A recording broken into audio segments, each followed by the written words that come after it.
എത്രമാത്രം സന്തോഷകരവും ആനന്ദകരവും ആഹ്ലാദകരവുമാണ് നമ്മുടെ ഈ ഭൂമി ലോകം.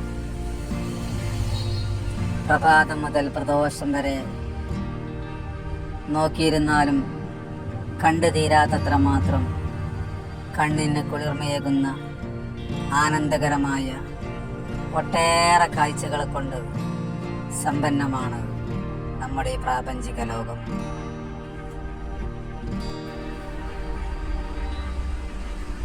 പക്ഷികളും മൃഗങ്ങളും അതിലധിവസിക്കുന്ന കോടാനകോടി വരുന്ന ജന്തു ജീവജാലങ്ങളുമൊക്കെ അവരുടേതായ സാമ്രാജ്യങ്ങളിൽ സന്തോഷത്തോടെ ജീവിച്ചു പോകുന്നു.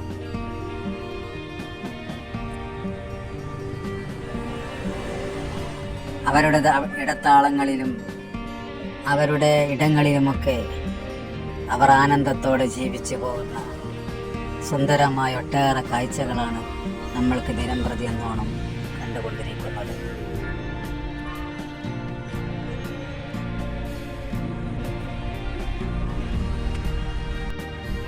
ജീവജാലങ്ങൾ അവരുടേതായ ഭൂമി ലോകത്ത് സന്തോഷവന്മാരാണ്.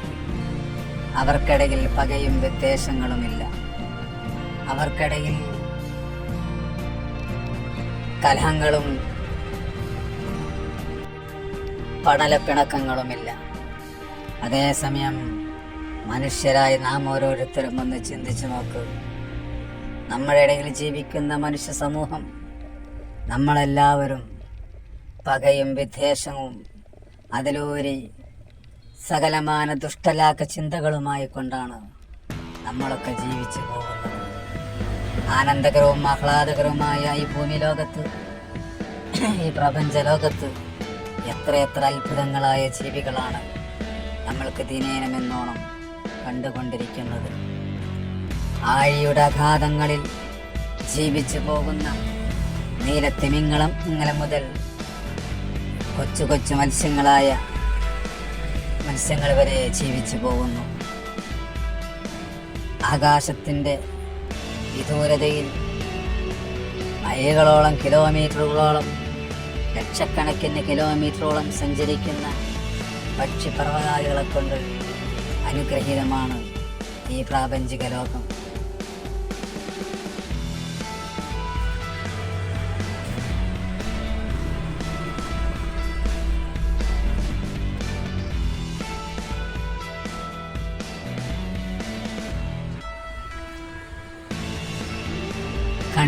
കണ്ടാലും കൊതി തീരാത്ത അത്ഭുതങ്ങളായ സൗന്ദര്യത്തിൻ്റെ സകലമാന ശ്രീബന്ധങ്ങളും ഒത്തിണങ്ങിയ പക്ഷികളും മത്സ്യങ്ങളും ഹിംസ്രജന്തുക്കളും എല്ലാം ഒത്തിണങ്ങിയ ഈ ലോകത്തവർ സുന്ദരമായി ജീവിച്ചു കൊണ്ടേയിരിക്കുന്നു.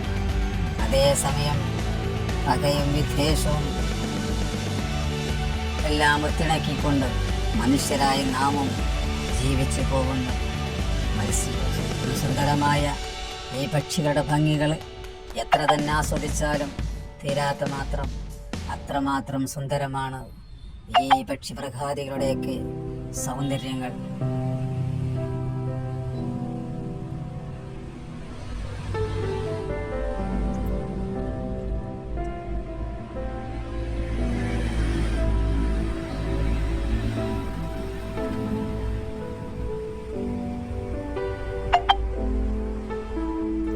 കളിയിലും ചിരിയിലും തമാശയിലുമായി അവരുടെ ജീവിതങ്ങൾ ഇങ്ങനെ നീണ്ടു പരന്നു പോയിക്കൊണ്ടേയിരിക്കുന്നു. ഇതുപോലുള്ളൊരു ജീവിതത്തിൽ മനുഷ്യരാശിയായി നാമും ഇതുപോലെ സുന്ദരമായ ജീവിതം സമർപ്പിക്കപ്പെടുമ്പോൾ ആഹ്ലാദത്തോടെ ആമോദത്തോടെ ജീവിക്കാൻ നമുക്കും സാധിക്കട്ടെ എന്ന് ആശംസിക്കുകയാണ്.